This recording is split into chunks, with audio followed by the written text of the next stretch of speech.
Dans les années 70, le gouvernement militaire de la ville a décidé de moderniser la circulation vers le centre.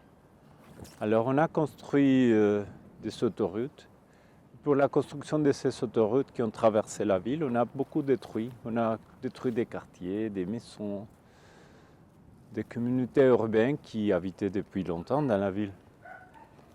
Alors ce décombre, le résultat de toutes ces destructions à grande échelle, on les a jetés un peu ici. Là on ne les voit pas, parce que c'est la nature qui a recolonisé juste à la côte de la rivière. Mais si on fait des efforts, peut-être on peut trouver des décombres. Après, pendant des années, c'était l'idée de faire un centre civique ici.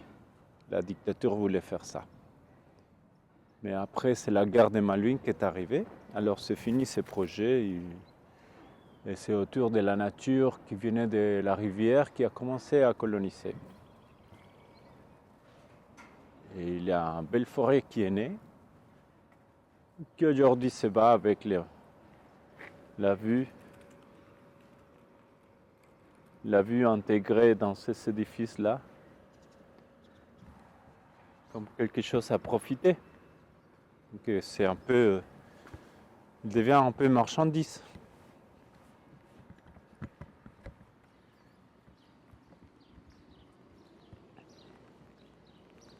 C'est les matins tôt, dans un quartier populaire à Buenos Aires. C'est la Villa Rodrigo Bueno, que maintenant c'est le quartier. C'est un quartier qui s'est fait,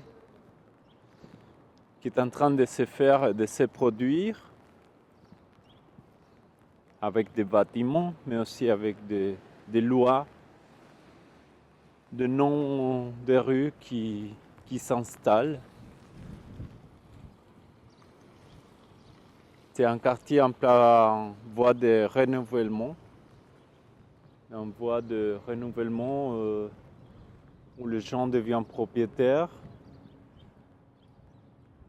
mais qui permet aussi au marché de rentrer dans les quartiers. Il y a des gros changements.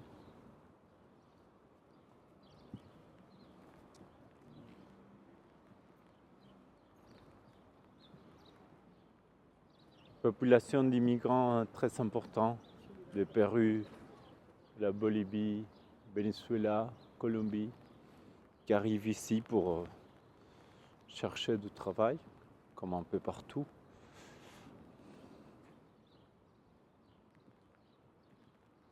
Et ces labyrinthes de maisons et de rues commencent à être transformés et remplacés par d'autres types d'architecture censés être plus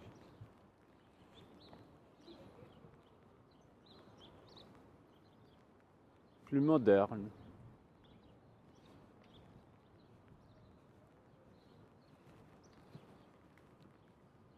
Donc ici c'est la ville moderne et la ville populaire qui se bat tout le temps. On parle beaucoup de mémoire, la mémoire des immigrants, la mémoire des gens qui sont venus pour faire l'Argentine, on disait. Et après, on a beaucoup parlé de la mémoire des dictatures. De nombreuses dictatures qui sont passées par ici, quoi. Mais on n'a pas beaucoup parlé de mémoires plus récentes, du projet néolibéral de la ville, de comment on est en train de changer l'idée de qu'est-ce que ça veut dire les comment, la ville, c'est qu'on partage. Alors il y a grosse transformation avec des tours énormes qui se dressent pour la fête économique d'une économie construite sur la question de l'agrobusiness, comme on dit. Donc on a les quartiers, on a les tours. Donc quel type de mémoire peut-on faire à propos de la question néolibérale? Est-ce qu'il est possible? Est-ce qu'il est nécessaire?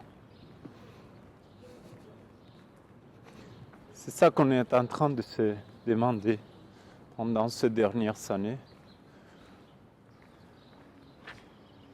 Qu'on voit l'extrême droite qui essaie d'arriver au pouvoir un peu partout.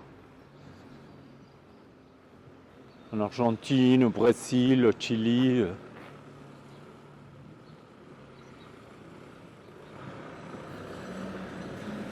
Même maintenant, il y a les camions de l'eau qui rentrent.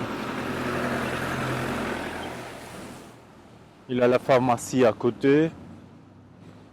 Des gens qui se lèvent tôt pour aller travailler.